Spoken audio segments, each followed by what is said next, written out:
Bonjour à tous, bienvenue dans la revue de presse Afrique de Monde Afrique. Heureux de vous retrouver pour ce deuxième rendez-vous et merci pour vos reprises du premier. C'est pour l'équipe de Monde Afrique tout à la fois une fierté et un encouragement. Alors une fois encore, laissez-moi lancer une invite à l'attention des confrères africains. Si vous avez des infos à me signaler, si vous avez des commentaires sur l'actualité du continent, n'hésitez pas, postez-les-moi via le site ou les groupes WhatsApp ou Instagram de Monde Afrique et dans la mesure du possible, je me ferai un plaisir de les citer ici. Tout de suite, une remarque cette semaine sur le grand écart entre les sujets ayant retenu l'attention de la presse en Afrique et en France. Dans un contexte d'actualité africaine très abondante, clairement, dans les kiosques, les priorités sont très éloignées. Exemple avec l'affaire de Lampedusa. Quelques 7000 personnes ont débarqué en moins de 3 jours sur les rivages de cette île italienne au large de la Libye et de la Tunisie.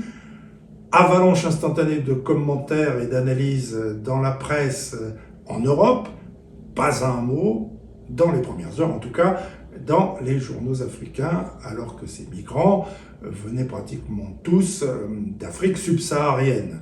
Comme disait Blaise Pascal, vérité en deçà des Pyrénées, erreur au-delà.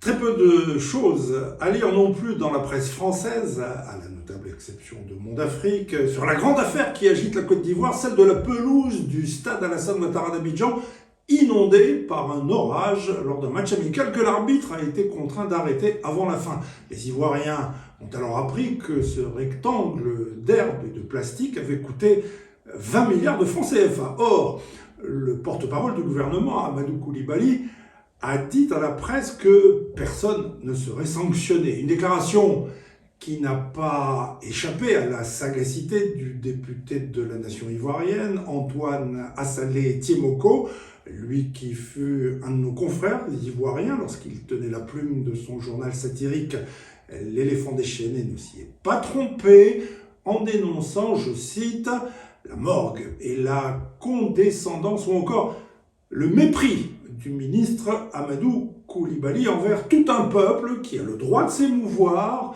devant une situation qui ne fait pas honneur à son pays. Fin de citation, quelle affaire.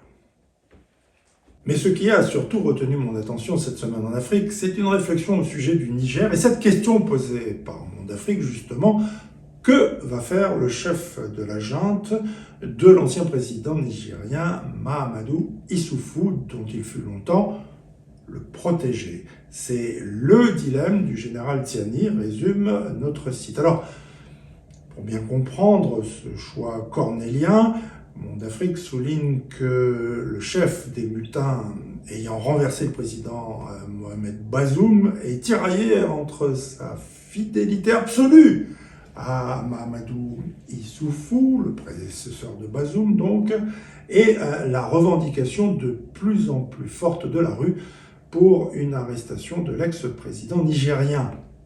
Cette question, jusqu'à présent, est, disons, plutôt passée sous les radars de la presse, au Niger comme ailleurs, en Afrique ou en France d'ailleurs, et laquelle presse s'est acharnée depuis un mois et demi sur une question de taille. Il est vrai, la France allait-elle ou non intervenir militairement au Niger? Seulement voilà, souligne Monde Afrique, à Niamey, la capitale, depuis quelques semaines, c'est vrai, chaque grande manifestation, il faut bien le dire, se transforme en occasion pour exiger du CNSP, le Conseil national pour la sauvegarde de la patrie que dirige le général Tiani, pour exiger l'arrestation de l'ancien président Mahamadou Issoufou. Pour l'instant, assure Monde Afrique, le général Tiani tient coûte que coûte à protéger celui qui l'a fait roi, mais en choisissant cette posture de protéger absolument Issoufou,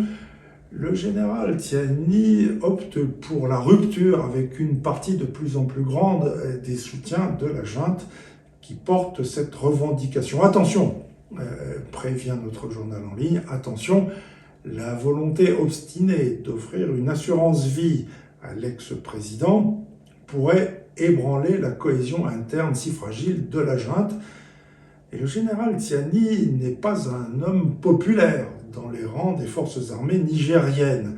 Et Monde Afrique assure que si Tiani a été préféré à la présidence du CNSP à d'autres officiers généraux de la junte plus connus et appréciés dans les rangs de l'armée, tels que Salif Modi, Moussa Salaou Barmou ou Mohamed Toumba, eh bien c'est simplement parce que c'est la garde présidentielle qui est à l'origine du coup d'État.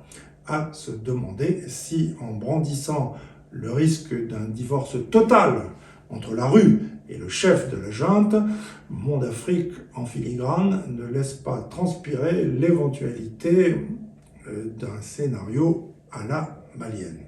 Ainsi va donc cette semaine la presse en Afrique. Alors, juste un conseil, lisez Monde Afrique, évidemment.